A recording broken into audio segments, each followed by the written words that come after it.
APG crew, what is up? We have got several moving parts going today, so let's get into it. So we're going to be removing this dash. What I'm specifically wanting is this black surround. This is what we're after. I believe the whole thing pulls, but what I'm specifically wanting is this, and we'll probably have to remove some of the knobs and buttons from the backside. Once we have it off, the screen will stay in the dash. We have the bullet point mounting systems phone holder. This is the bracket that it comes in. I know I've mentioned this before. Super sturdy, great. The only thing I would recommend is you can get the one mount or the two mount. The two mount has one of these over here and one over here. So even if you're not going to use the passenger side mount, go ahead and get you the two mount, because that buys you about, what, 2.5 inches worth of space shifted further over. When we pull this to get the dash off, I'm going to see if we can maybe alter the bracket without jacking it up too much and get this shifted over. I would just like that better. Plus, at some point, we're getting rid of this carbon fiber from 1997. It's, believe it or not, it's not carbon fiber. Who knew? But it's made to look that way. So I don't know if we're going to deal with that today, but we will either wrap or just paint it black. Something is better than trying to look like something that's not. So originally these are T20 screws. These got replaced with the mount system with Phillips. And then you've got one hidden down here. I've just removed this tray from in here. Pop that out. And you've got a T20 down in there. Boom. So we're going to get this dash pulled.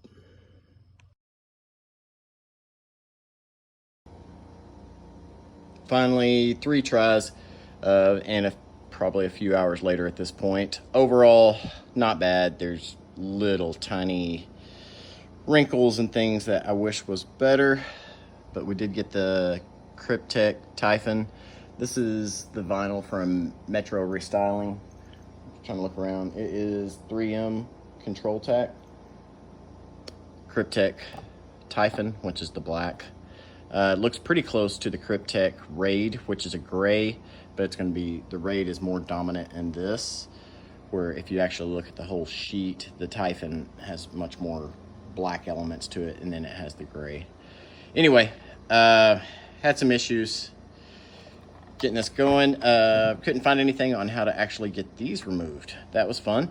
So these come out first with release, I believe. And then, so you, let's see, sorry. So you got these Torx 10 bolts in the back. It's a Torx 10. There are actually 6 bolts. 1, 2, 3, 4, 5. Count them with me, people. 5, I lied. 5 of the Torx bolts in the back. Remove this back. Be careful, the board is back there to run your HVAC.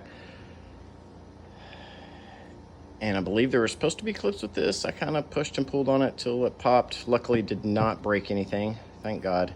Couldn't find anything on the proper removal. Even pulled my Chilton manual for my RAM. Could not find anything of the appropriate way to pull it. You can see that corner there, but that'll be tucked in. Maybe. Actually, no, because it'll sit on the front. So I'll get some of this tightened up, and then I'll show you getting it back into the dash. Finally got it all back installed. Yes, the truck's filthy. Didn't do anything as I thought I would with this, because I don't have anything to... The screws that are holding this base in, there are 3 Phillips screws, but the hole is beveled out, and I didn't want to risk trying to do it and then having a inferior mount compared to what this is. So it's much more important to me to have this great solid mount than cobbling a piece over there, or possibly just ordering the right one, and maybe I can sell this to somebody that wants just the single. So didn't want to make it ruin it. So we got that all back reinstalled. Still got some bubblation best I could get out there in the corners. Not 100% on it. It looks, but it doesn't even look like it wants to move or anything. So I don't know. Right there in the corner. Overall, very happy with it. And if you remember, for Jack, this Kryptek is what we're gonna go with. I was looking at another one that was a hexagonal pattern with orange and gray that would have put our pinstripes together really well. Just wasn't quite, is a little techie looking, which isn't what I'm wanting to go for with this truck. I want more of the, I don't know, not full on hunter camo, but the outdoor sports, I don't know, aggressive look, like that sport look, kind of a look, versus a tech clean e-vehicle looking kind of thing. So now we've got the painted steering wheel from yesterday, or I say steering wheel, the emblem. Let me get over there where you can actually appreciate it. Okay, and then we're sliding over to the Kryptek. I have had the Kryptek seats in the same color in the past, the seat covers. They were excellent, and I think I had them for a vehicle for a total of 3 weeks before it crapped out on me. So I'm a little leery on that. If I go that, I don't want to overkill it and just everything Kryptek. I just want little accent pieces, little, I think this goes really well with all the different textures and everything we already have going. So, ending today on a high note. May start in on some wheels, but we'll see. It is warm. Thank y'all for making it through these videos with me. Appreciate you riding along. Y'all be safe.